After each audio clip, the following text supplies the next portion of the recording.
Welcome back, my friends. This is the Italian way, and Simona today is delighted to introduce you to one of the most acclaimed curator of Biennale 2022. As you see from my background, there is Namibia Pavillon, and in fact, Marco Furio Ferrario is the curator of this huge project. So, grazie, Marco, to be here with us.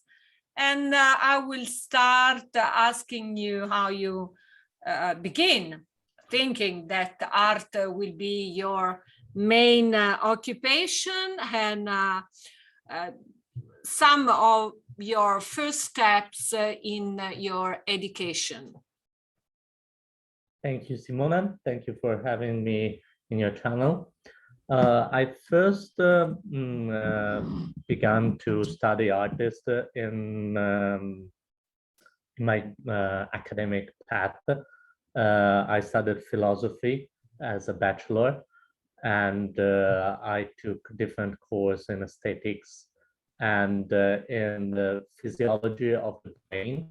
I followed some studies of Samir Zeki, who is a neurobiologist who tried to find the neurological areas of the cortex where people could appreciate visual art, especially. I fall in love with these studies, and they stayed with me throughout my life. And then I took different paths, and in 2014 I was in Namibia, traveling in the desert, and I discovered this beautiful artworks, these sculptures in the middle of nowhere. One of them is right behind you in the background. This man-shaped sculpture made of desert stones and iron rods. And I was deeply impressed by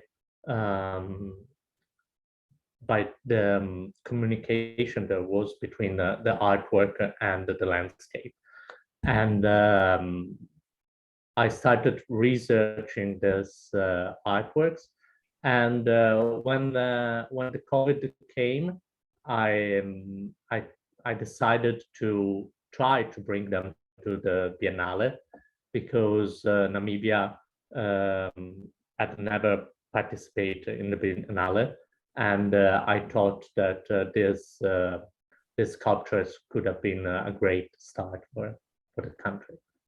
Just to be fair, I have to introduce you also, Tommaso Maria Franco, that is behind the scenes, taking care of your image, because he's the company that follows as a PR Namibia, and so that you realize to be to match a perfect team in this project. Just to know which were the most difficult things and challenges for you to cope in this project.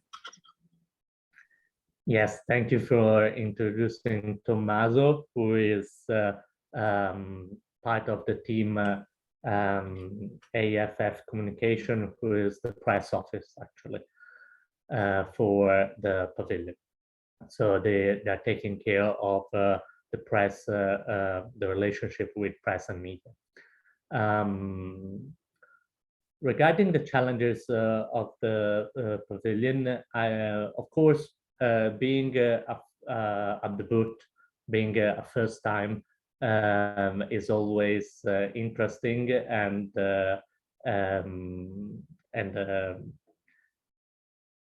poses a a series of challenges related to the logistic organization and choices that must be taken. But I would say that we were very lucky that the team was really, really strong. And the team was aggregated by the love and the passion for the artworks. We could realize what is the biggest pavilion in the Biennale, with the 22 hectares extensions area, because of this, because people really fell in love with the artworks and decided to give their contribution to this project with passion and love. And this was the key ingredient of the project. So everybody went the extra mile because of this.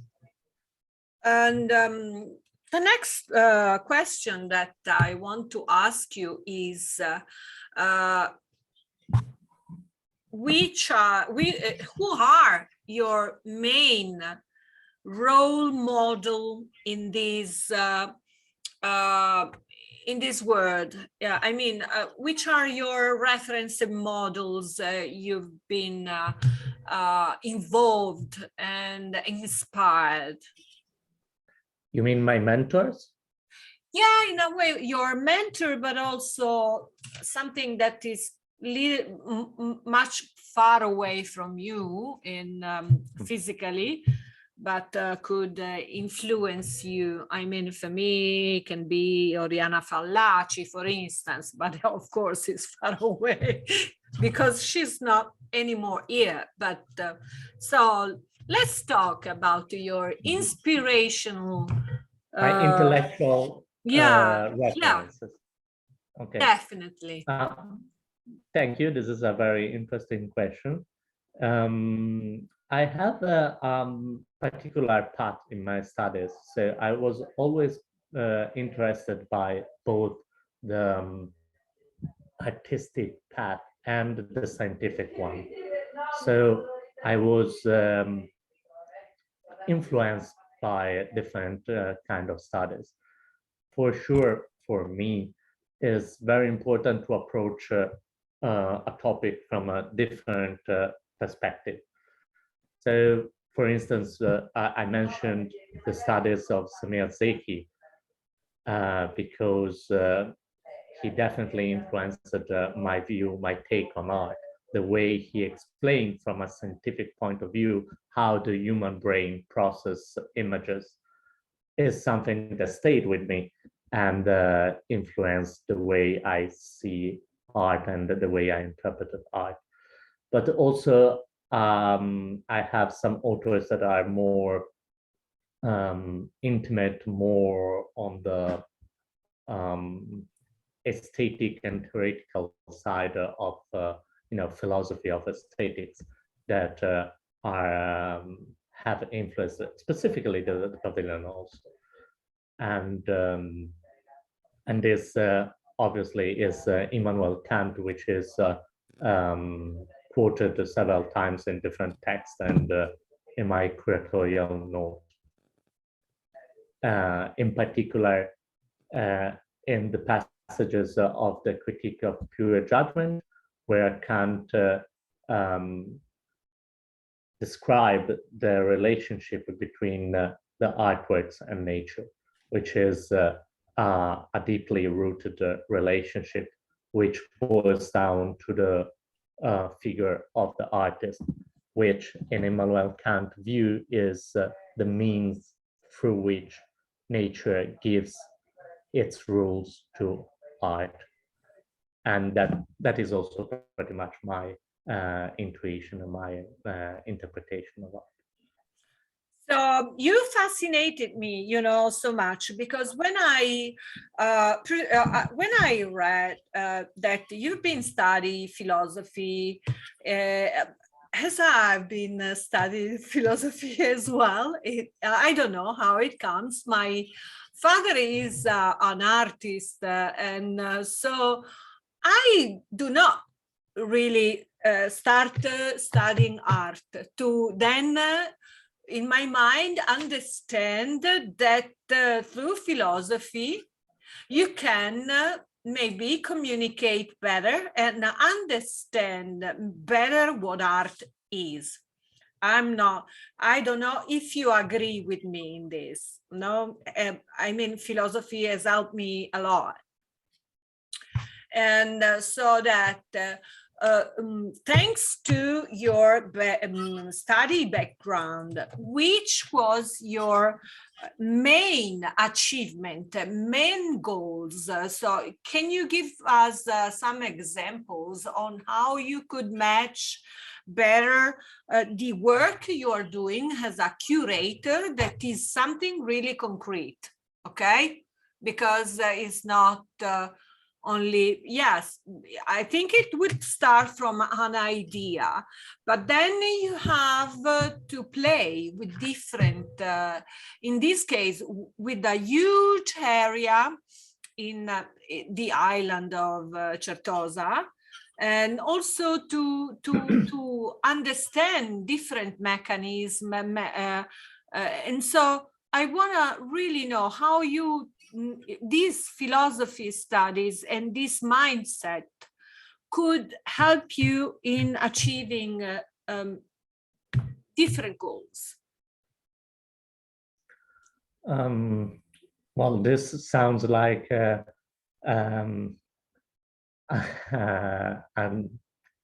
very important task. I don't know if I can match theory with practice, but first of all, in the realization of the pavilion, I wasn't alone. I had the idea, but then I was surrounded by more than 50 different professionals from different fields, pretty much all friends of mine that I get involved, and I try to get involved to realize the best pavilion we could. And without them, I definitely could not achieve the realization of the pavilion. So I'm deeply grateful of this collaboration. So first of all, collaborating with different professionals in different fields is key for pretty much anything in nowadays, in my opinion. So, and this is reflected also in the way the pavilion is. I think visitors can see the different souls that contributed to the pavilion when they come and visit. We have an open air area with the distributed sculpture in these beautiful settings of the Certosa Island, and we have an indoor exhibition, which is, excuse me, which is partly a documentaristic photographic exhibition and partly an exhibition of sculpture. There is a lot of interaction in the pavilion. There is a lot of playful elements to engage visitors. So overall, I think is an experience that can leave to the visitor the taste of how many people contributed to realize the pavilion. Okay, and so how can you, what you would like to think in your future with, I mean, try to think to your, what would you like to be, to do as your next project? Well, my dream is to help making the Namibian Pavilion permanent in the Biennale. Wow. So I already started a dialogue and discussion with the Minister of Culture in Namibia and with different partners for sponsorship and to supporting financially and logistically this this project. Okay, I So, want to come over and report. Oh yeah, because I think it will be amazing. Yeah.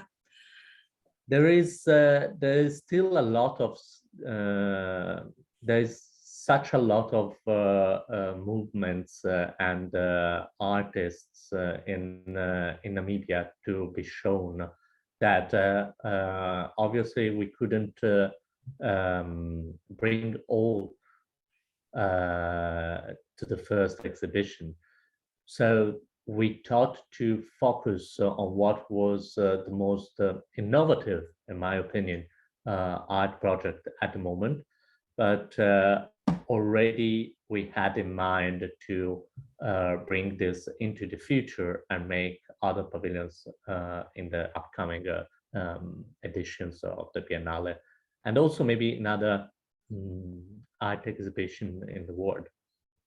I'm really curious about Ren. Ren, this unknown, well-known. Can you tell us some, we say in Italian aneddoto, I don't know how to translate this in English anyway. Can you tell us something interesting on Ren? Well, what I can tell you is that the first time I approached the artist, there wasn't any interest in participating in any exhibition. So I had to convince the artist that it would have been a great thing for Namibia, first of all, to bring Namibia to an international exhibition such as the Biennale Arte.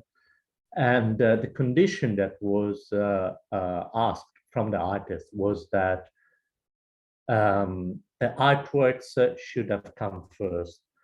There is a little criticism in the today art landscape where the artist is almost a star and takes the scene of the artwork. So people are basically talking about more of the personality rather than the artworks.